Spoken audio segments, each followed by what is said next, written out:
Hello student, goodwill classes में आपका बहुत बहुत स्वागत है। स्टूडेंट क्लास 11th का ये चैप्टर नंबर 3 है, जिसका एक पार्ट अकाउंटिंग इक्वेशन, हम एक पार्ट उसका ऑलरेडी कंप्लीट कर चुके हैं। डिस्क्रिप्शन बॉक्स में जाइए और उसके आप कंप्लीट कीजिए। अभी हम इसके एक नेक्स्ट क्वेश्चन पर आते हैं और इस क्वेश्चन के अंदर जो एंट्रीज दी हुई है ना, टोटल नंबर 14 एंट्रीज हैं यहाँ पर।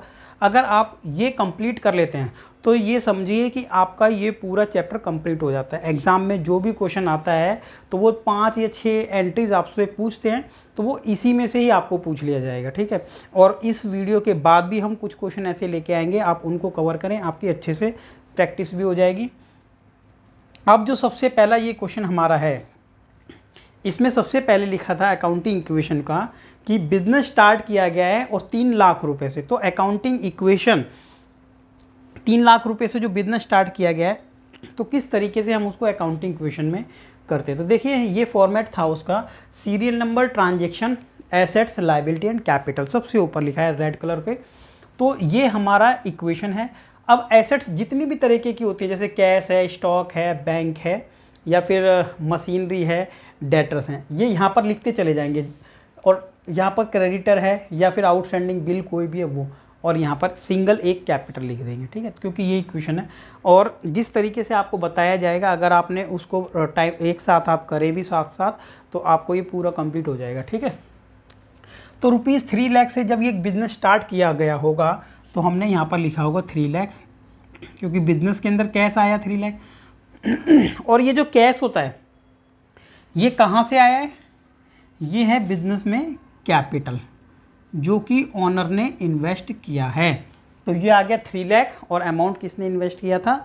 ओनर ने इन्वेस्ट किया था। तो एक एंट्री तो हमने सबसे पहले ये कर दिया, और उसके बाद कुछ भी नहीं है यहाँ पर। और ये क्रेडिटर हम लिख लेंगे यहाँ पर 0 के इक्वल। अब सेकेंड एंट्री इसकी समझते हैं कि सेकेंड एंट्री में क्या लिखा हुआ है।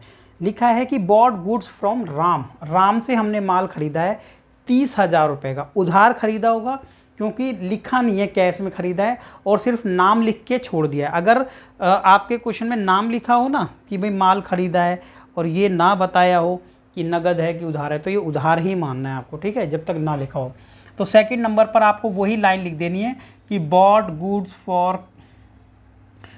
गुड्स पूरा लिख देना जो भी है, ठीक है। तो ऐसा एग्ज़ाम में भी आप ऐसा कर सकते हैं कि ज़रूरी नहीं है कि ये तो कि हम इसको दिखाएंगे प्रॉपर, थोड़ा लिख दें या पूरा लिख दें, आपके पास टाइम है। 30,000 का गुड्स जो परचेज किया है, और उसको लिख देंगे हम स्टॉक। हमारा क्या है, एसेट्स का एक कॉलम और बढ़ गया है, स्टॉक।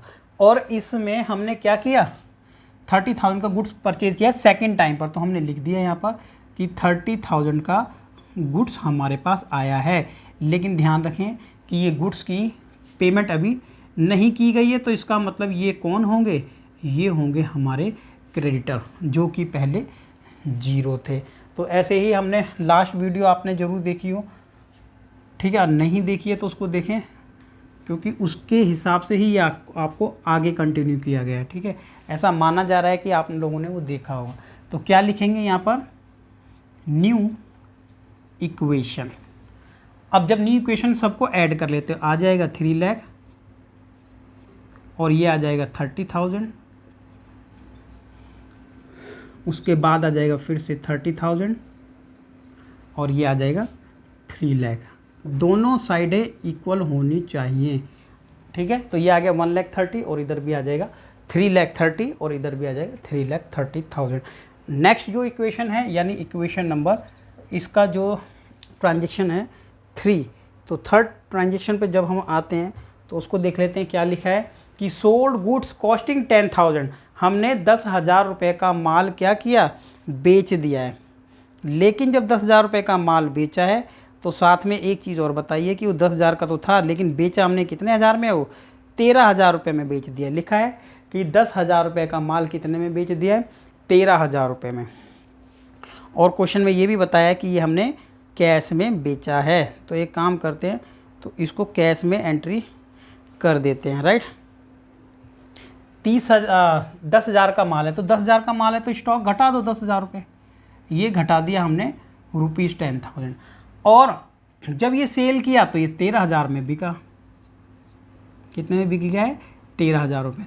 तो आप ये समझे ना भाई 10,000 का माल 13,000 में बिक गया, अब 3,000 जो बच गया वो है प्रॉफिट। अब आप ये देखें प्रॉफिट हो या लॉस की बात है, कभी भी देख लेना आप प्रॉफिट या लॉस, तो प्रॉफिट तो ऐड कर देना कैपिटल अकाउंट में, मालिक के अकाउंट में ऐड, और लॉस है तो माइनस कर देना। तो फिलहाल तो प्रॉफिट है तो ये ऐड कर दिया हमने। अब इस वाली इक्वेशन को भी क्या कर देंगे, ऐड कर लेंगे यहाँ पर, और जहाँ पर कुछ नहीं था तो 0 लिख देंगे, और इसको आप लिख दीजिए न्यू इक्वेशन। ठीक है, न्यू इक्वेशन ऐड करें तो 3,13,000 और माइनस कर दिया यहाँ पर तो बचा 20,000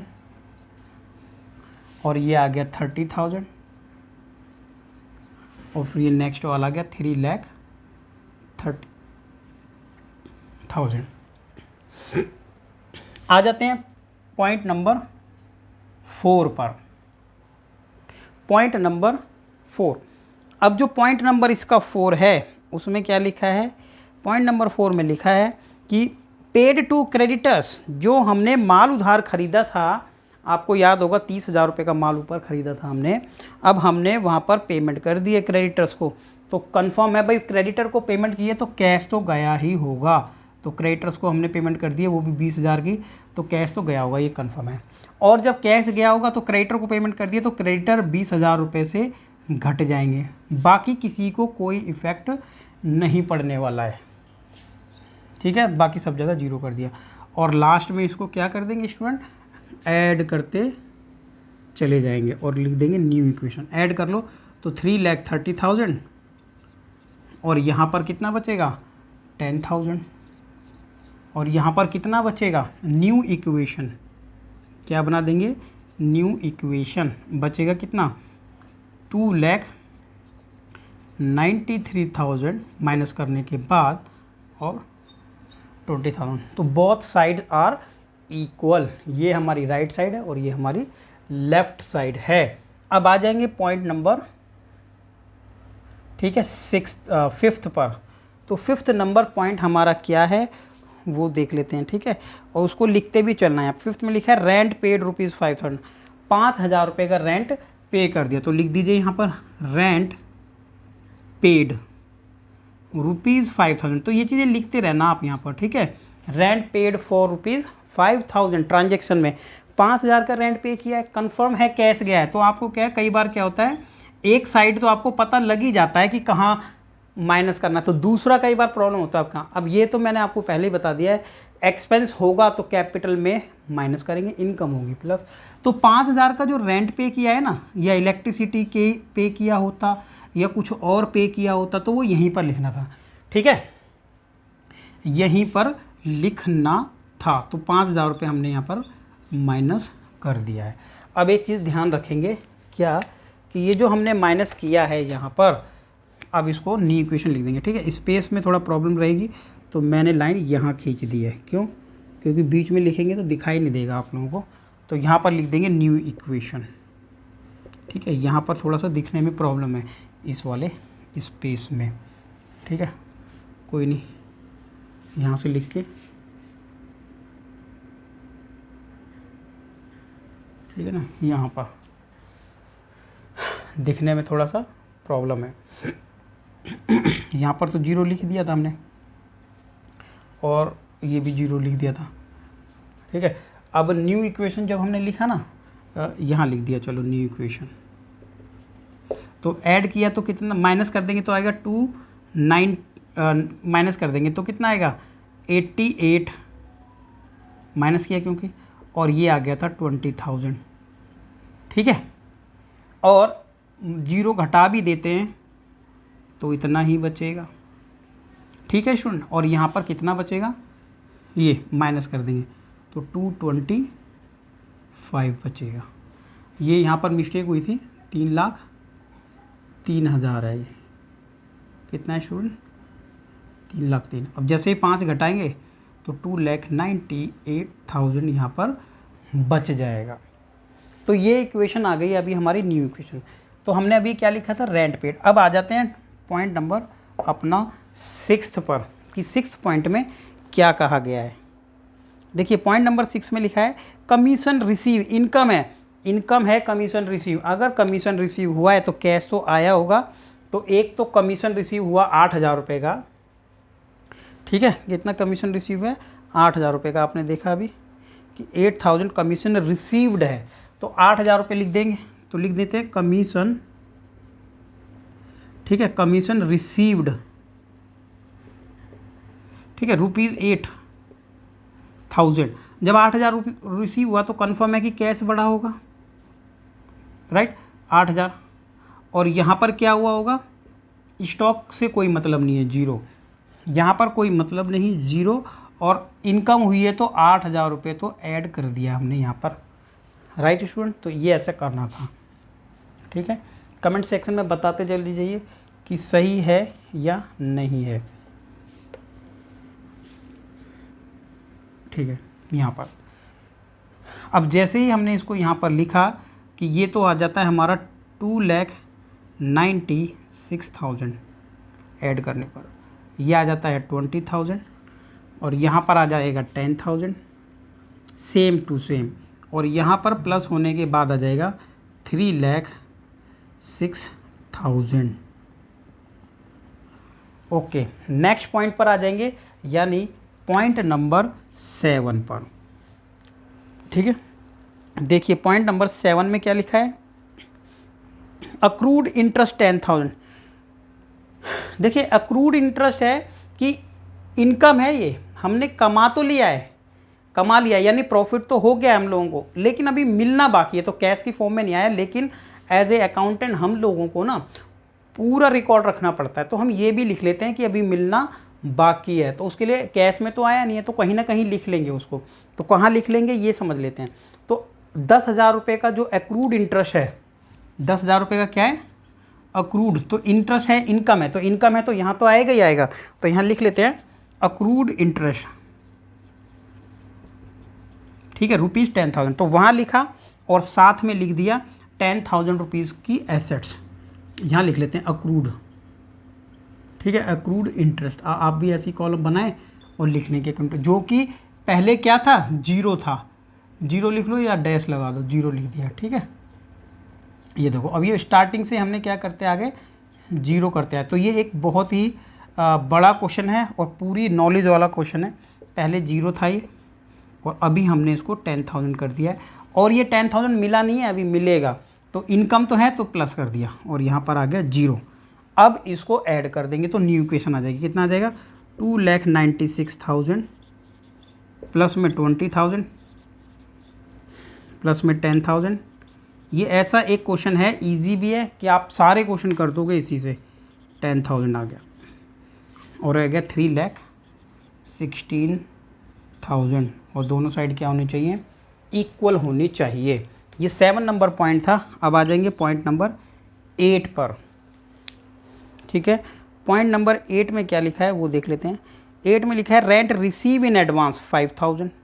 अब 5,000 रुपये का रेंट अगर आपको कहीं से एडवांस मिल गया होगा, रेंट रिसीव 5,000 इन एडवांस। अब एडवांस में मिल गया तो कंफर्म है कि कैश की फॉर्म में तो आ गया होगा, ठीक है, ये भी पता चल गया कैश रिसीव हो गया एडवांस में।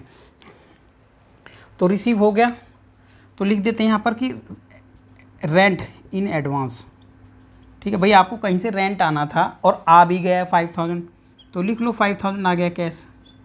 लेकिन ये इनकम अभी नहीं हुई है आपकी। इनकम तब हो जाएगी जो रेंट दे रहा है ना उसने यूज़ कर ली हो, आपने जो उसको प्रॉपर्टी रेंट पे दे रखी है या कोई भी चीज़ आपने अपना उसको रेंट पर दिया है, तो वो अभी आप उसके आपको इनकम नहीं हुई है वो अभी। अगर वो नहीं यूज़ करेगा तो आपसे वापसी भी ले लेगा, ठीक है। तो हम यहाँ पर ये हमारी लाइबिलिटी है। तो एडवांस में जब कोई आप इनकम आती है ना, एडवांस रेंट, तो आपकी वो लाइबिलिटी है, अभी इनकम नहीं बनी है वो, ठीक है। एडवांस में किसी से पैसे ले लेना इनकम नहीं होता, आपकी लाइबिलिटी होती है, जबकि लगता है कि वो इनकम हो गया, एडवांस पैसे आ गए हैं, ठीक है। तो जनरल में तो हम ऐसे ही देखते हैं, अपनी जनरल लाइफ में हम यही देखते हैं, जब कहीं से एडवांस पैसा आ जाता है तो सोचते हैं कि इनकम है, लेकिन किसी से एडवांस लेना इनकम नहीं है। क्यों? अगर आप उसका काम नहीं करके दोगे या फिर उसको जो सर्विस देनी है नहीं दोगे तो उसको आपको वापसी करना पड़ेगा। तो ये आपकी इनकम तब होगी जब जो फैसिलिटी आप किसी को देने वाले वो पूरी आप दे दोगे। तो अभी तो एडवांस है, बाद में जब वो काम हो जाएगा तो वो इनकम में चला जाएगा, यहाँ से माइनस हो जाएगा और वहाँ प्लस हो जाएगा। अभी फ़िलहाल तो यहीं आएगा, तो हमने लिख देते हैं यहाँ पर न्यू इक्वेशन, माइनस करें तो आ गया 2,91,000, ठीक है। ऐड कर रहे हैं ना, तो माइनस कर दिया था, ये क्या करते हैं यहाँ पर ऐड, तो 3,01,000 होगा, ऐड इनकम है ना, एडवांस में आ गई है, कैश तो आ गया है लेकिन लाइबिलिटी बढ़ी है अभी।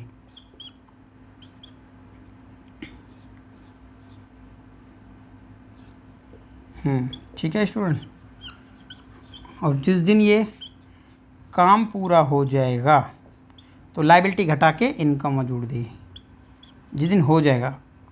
और अगर नहीं होगा, ये काम आपने किया ही नहीं, तो पैसे वापसी करने पड़ेंगे। तो कैसे कर दोगे, यहाँ भी माइनस कर देना जो जोड़ा था, और यहाँ पे भी जोड़ा था ये भी माइनस कर देना, ठीक है। तो कुछ माइंड आपका खुद चलेगा और खुद चलाइए भी आप अपना, ठीक है, कि किस किस तरीके से एंट्री को किया जा सकता है। क्वेश्चन नंबर इसी का 9 नंबर पॉइंट पर आ जाते हैं कि प्रीपेड इंश्योरेंस, प्रीपेड का मतलब एडवांस में किसी को हमने क्या कर दिया, इंश्योरेंस इस बार दे दिया है। ये खर्चा है, एडवांस में आपने कर दिया है, वो इनकम थी एडवांस में रिसीव हो गई, तो दोनों में फ़र्क है। तो खर्चा जो एडवांस में कर दोगे, तो मैंने लिख दिया 9 नंबर पे क्या है, एडवांस इंश्योरेंस। आपने किसी को पैसे इस बार पहले दे दिए, ठीक है, एडवांस में दे दिया इंश्योरेंस। कितना रुपीज़ है वो देख लेते हैं। रुपीज़ है एडवांस इंश्योरेंस का 4,000, 4,000 रुपये का आपने पेमेंट एडवांस में कर दिया है। तो क्या लिखोगे इसमें, देखिए 4,000 रुपये की पेमेंट जब एडवांस किसी को करोगे, ₹4,000, तो कन्फर्म है कैश तो जाएगा ही ना भाई, 4,000 पेमेंट कर दी तो कन्फर्म है, 4 तो आपके पास चला गया। अब प्रॉब्लम ये है कि यहाँ तो लिख दिया, कि दूसरी जगह कहाँ पर लिखें, दो साइड तो लिखना पड़ेगा। अब ये आपने किसी को एडवांस में दे दिया, अभी आपको उसकी फैसिलिटी मिली नहीं है, तो ये आपको एडवांस खर्चा करना आपकी एसेट्स होती है। तो क्या लिखेंगे, एडवांस इंश्योरेंस। क्या लिखा आपने डियर स्टूडेंट, एडवांस इंश्योरेंस। तो यहाँ पर 0 लिखते हुए चलना है हम लोगों को अभी, राइट, ठीक है। क्या लिखते चल लेंगे, 0 लिखते हुए चलेंगे, राइट।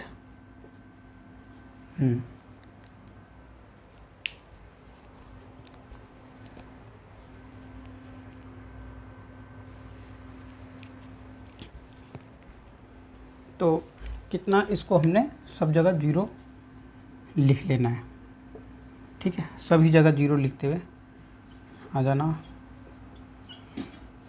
ये आ गया, यहाँ पर भी 0 लिख लेते हैं,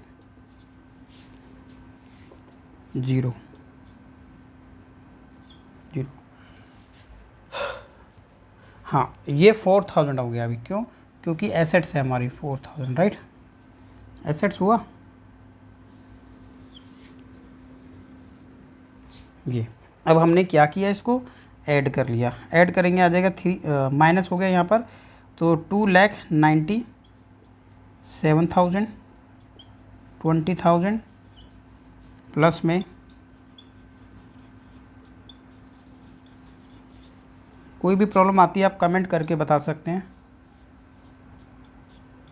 तो आपको और कोई और वीडियो किस चैप्टर पे चाहिए वो भी आप लोग बता सकते हैं। ये आ गया अभी हमारा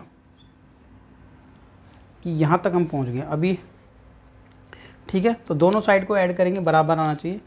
अभी हम क्या करेंगे, हमारा जो पॉइंट बच गया है अभी, ठीक है, जो पॉइंट और बच गए हैं, तो उसको करने के लिए क्या करते हैं, स्पेस की रिक्वायरमेंट रहेगी, तो ऊपर उसको हम करते हैं अभी, राइट, ऊपर स्पेस में उसको करते हैं, क्योंकि हम आ जाते हैं अपने 10 नंबर पॉइंट पर, जिसमें लिखा है एक मशीनरी हमने ख़रीदी है और वो मशीनरी की कॉस्ट कितनी है, 80,000 रुपये कॉस्ट है। तो उसके लिए हम स्पेस यहाँ पर बना लेते हैं। चलिए अब देखते हैं इसमें जो नेक्स्ट जो एंट्री है ना, वो क्या लिखी है यहाँ पर, कि जो 9 नंबर तक कंप्लीट किया और आगे इसको हमने ड्रॉ कर लिया है, और लिखा है कि एक मशीन हमने ख़रीदी है 10 नंबर पर, और मशीन की जो वैल्यू है वो कैश में जो परचेज़ की है वो है 80,000 रुपीज़। जब 80,000 मशीन हम इन्वेस्ट करेंगे तो मशीन हमारी एक एसेट्स है, जो कि पहले नहीं लिखा था, यहाँ पर 0 था, तो तो हमने क्या कर दिया, वो मिटा के इसी के आपको आगे कंटिन्यू करना, उसी के आगे, राइट। तो कि मशीन हमने खरीदी है, तो पहले 0 थी वो मशीन, राइट। ये तो न्यू इक्वेशन है हमारी, वैसे क्या है ये न्यू इक्वेशन है, तो ये ऐड करने पर जो आई थी। तो हमारा जो 10 नंबर पर है ना, यहाँ लिख लेते हैं, चलिए मशीन परचेज, ठीक है। मशीन हमने परचेज की है, तो जो जैसा भी लिखा है वैसे लिख लेना कि 80,000 रुपीज़ की हमने एक एसेट परचेज की। तो एसेट जब हमने परचेज की 80,000, तो कंफर्म है कि कैश पेमेंट हुआ होगा और मशीन की वैल्यू 80,000 यहाँ पर ऐड हो गई होगी, राइट। और बाकी सभी ना इस टाइम पर क्या रहे होंगे स्टूडेंट, 0 रहे होंगे, इनसे रिलेटेड कोई नहीं है, एक्रूड इनकम से मतलब नहीं है, इससे मतलब नहीं है। अब इसको क्या कर लेंगे, सभी को ऐड कर लेंगे, ठीक है। इसको कैलकुलेट कर लेंगे, न्यू इक्वेशन। तो आप देखें 80,000 रुपये घटा दें तो 2,17,000 प्लस 20,000 प्लस 10,000 4,000 और प्लस में 80,000 रुपये की मशीन, क्रेडिट 10,000 रुपये हैं, और ये रेंट एडवांस अभी भी चल रहा है, और कैपिटल है 3,16,000 रुपये। तो आप ये देखें कितना रहा है, 3,31,000 रुपये, और यहाँ पर भी 3,31,000 आएगा। आ जाते हैं एंट्री नंबर 11 पर, जिसमें लिखा है कि सैलरी आउटस्टैंडिंग 8,000 रुपये है। तो आउटस्टैंडिंग एक्सपेंस का अगर हमने किया था तो ठीक है, नहीं तो फिर कर लेंगे। देखो सैलरी आउटस्टैंडिंग है, यानी देना बाकी है, अभी दिया नहीं है, सैलरी नहीं दी है अभी तक, बताओ। तो सैलरी नहीं दी है तो इसका मतलब लाइबिलिटी है, लाइबिलिटी है तो सैलरी आउटस्टैंडिंग सैलरी करके बना लो यहाँ पर एक और, क्योंकि लाइबिलिटी है कि कोई खर्चा अभी तक नहीं पे किया आपने, तो आउटस्टैंडिंग है, ठीक है। तो कितना आउटस्टैंडिंग है सैलरी, वो अमाउंट देख लेंगे अभी कितना आउटस्टैंडिंग है, राइट।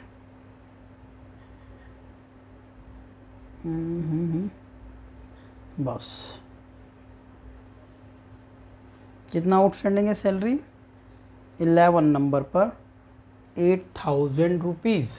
तो एक काम करेंगे, 8,000 रुपये यहाँ लिख देंगे क्योंकि अभी पे नहीं हुआ है, लेकिन मालिक के अकाउंट से माइनस करो, ठीक है। यहाँ 2 जगह क्योंकि खर्चा है, ठीक है, खर्चा है यहाँ, अब पे कर दिया होता तो यहाँ तो माइनस होता ही, कैश में होगा। तो 2 जगह करना है आप लोगों को, और वो 2 जगह कौन सी होंगी, इस चीज़ का कैलकुलेशन ही आपको करना है। तो आ जाएंगे न्यू इक्वेशन पर, ठीक है।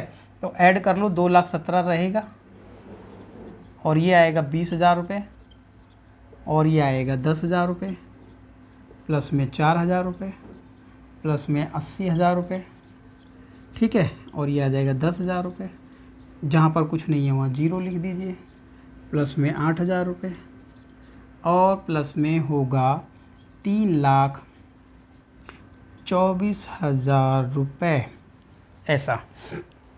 तो ये आ गया पॉइंट नंबर 11। उसके बाद देख लेते हैं पॉइंट नंबर 12 किस तरीके से है। 12 नंबर में लिखा है कि हमारा जो इंटरेस्ट है कैपिटल पे वो कितना है, 10,000 रुपये है। कैपिटल पर इंटरेस्ट, कैपिटल पे इंटरेस्ट मतलब जो मालिक ने बिजनेस में कैपिटल लगाई थी उसी पर उसको इंटरेस्ट मिल रहा है, और इंटरेस्ट कौन दे रहा है, कंपनी दे रही है। तो इसका मतलब कंपनी को तो लॉस हुआ, और कंपनी को लॉस होता है तो कौन लेता है, वो मालिक के अकाउंट में से ही कटता है। तो हटा दो 10,000 रुपये का लॉस, ठीक है, 10,000 रुपये का लॉस हुआ कंपनी को, तो वो हमने घटा दिया। अब जो 10,000 रुपये का लॉस हुआ, ठीक है, क्योंकि इंटरेस्ट देना पड़ेगा ना मालिक को, अब मालिक को इंटरेस्ट देना पड़ेगा 10,000 रुपये का, तो मालिक के ही अकाउंट में ऐड हो गया। तो यही एक ऐसी एंट्री है ये वाली, जो इसी अकाउंट में माइनस हो गई और इसी में ही प्लस हो गई। 10,000 रुपये मालिक कंपनी को निकाल करके मालिक को देने हैं, तो कंपनी में से निकलेंगे तो एक्चुअल में वो लॉस मालिक को ही बियर करना पड़ता है, मालिक और इसी को मिल जाते हैं, ठीक है। तो आपको समझ आ गया होगा, और अगर किसी तरीके का डाउट है तो कमेंट करके आप पूछिए, ठीक है। और क्या कर लेंगे, सभी को ऐड कर लेंगे। इन सभी के नीचे तो 0 ही लगा हुआ था, तो लिख लेंगे न्यू इक्वेशन, कितना आएगा 2,17,000। तो ये सभी एंट्रीज ऐसी हैं, आप आगे क्वेश्चन करिए, सारे के सारे क्वेश्चन आप लोगों को प्रॉपर तरीके से समझ आ जाएंगे। ठीक है, यहाँ लिख लेते हैं, स्पेस का बीच में थोड़ा रहेगा इशू। 2,17,000, 20,000 और 10,000 प्लस में 4,000 प्लस में 80,000 है वो, इक्वल टू 10,000, 5,000 एंड 8,000 और प्लस में जो भी आया 3,24,000 गलत। कितना था वो, हमने माइनस किया था ना, तो 3,08,000 था वो, हमने प्लस कर दिया था, तो 3,08,000 ही रहेगा डियर स्टूडेंट। ठीक है, चलिए आपने नोट कर लिया होगा सही, तो अच्छी बात है। ये न्यू इक्वेशन पर हम आ गए। नाउ 13 नंबर एंट्री जो है हमारी, वो है इंटरेस्ट ऑन ड्राइंग 1,000। देखिए, ड्राइंग होती है कि मालिक ने बिजनेस से कुछ भी अमाउंट निकाल लिया होगा या फिर पर्सनल यूज़ के लिए कोई गुड्स ले लिया होगा, तो उसके ऊपर इंटरेस्ट चार्ज किया गया एक बार। अब मालिक से इंटरेस्ट चार्ज करेंगे तो मालिक के अकाउंट में से घटाएंगे 1,000 रुपये, ये घटा दिए, और जो 1,000 रुपये मालिक के क्या हुआ, मालिक के अकाउंट से 1,000 रुपये घटा दिए, तो कंपनी को हुआ फ़ायदा। अब वो फ़ायदा एक्चुअल में मिलता किसको, मालिक के। तो ये वाली एंट्री भी यहीं पर ऐड और यहीं पर लेस होती है। तो ये दोनों एंट्रियाँ, ये ध्यान रखें, यहीं पर ऐड और यहीं पर लेस। तो अगर एग्ज़ाम में क्वेश्चन टीचर चाहे थोड़ा सा अच्छा क्वेश्चन देने के लिए, तो ये वाली एंट्री दे दी जाती है। और अब हम आएंगे अपना लास्ट जो एंट्री है, और ये क्वेश्चन हो जाएगा ख़त्म। और एक क्वेश्चन ऐसा है ये, जिसमें सारी एंट्रियों को आपको अच्छे से समझा दिया गया है। और अगर कोई डाउट आता है कमेंट सेक्शन में आप पूछेंगे तो रिप्लाई आपको मिल जाएगा। एंड लास्ट जो एंट्री है इसकी, वो है कि डेप्रिसिएशन मशीन पर 10% लगा है। देखिए 14 नंबर एंट्री कि डेप्रिसिएशन मशीन पर कितना लगा है, 10%। और 10% किस तरीके से करेंगे, मशीनरी का। तो मशीनरी तो 80,000 है, अब यूज़ करते करते मशीन की वैल्यू घट जाती है, उसी को डेप्रिसिएशन कहते हैं। और डेप्रिसिएशन हो जाना इसका मतलब तो लॉस है, और लॉस है तो पहले से ही क्लियर है कि मालिक के अकाउंट से कटेगा ही, भाई सारे लॉस ये लेगा। और मशीन की वैल्यू भी घट गई 8,000 रुपये। अब ये जो इक्वेशन आई है, ये हमारी न्यू इक्वेशन है। और 14th नंबर की मैंने लिख दिया यहाँ, depreciation at the rate of 10%। ठीक है, और ये वाला था इंटरेस्ट ऑन ड्राइंग, राइट। उसके ऊपर था इंटरेस्ट ऑन कैपिटल। चलिए थोड़ा थोड़ा सा लिख दिया है इंटरेस्ट ऑन कैपिटल। तो अब ये इसको हम कर लेते हैं। तो लास्ट में ये जो भी हमारा इक्वेशन बचेगा जहाँ तक, वही हमारा फाइनल आंसर होगा। जहाँ पर इस टाइम पर हमें ये पता है कि क्या क्या चीज़ें हमारे पास अवेलेबल है, वो हम लोगों को पता है। तो पूरा कोर्स कंप्लीट करने के लिए वीडियोस को ज़्यादा से ज़्यादा लाइक कीजिए, ठीक है, शेयर कीजिए, और चैनल को सब्सक्राइब करना ना भूलें बिल्कुल भी। तो ये वाला क्वेश्चन हमारा हो जाता है कंप्लीट। अब इसके बाद हम देखेंगे अपना नेक्स्ट क्वेश्चन नेक्स्ट वीडियो में। Thank you.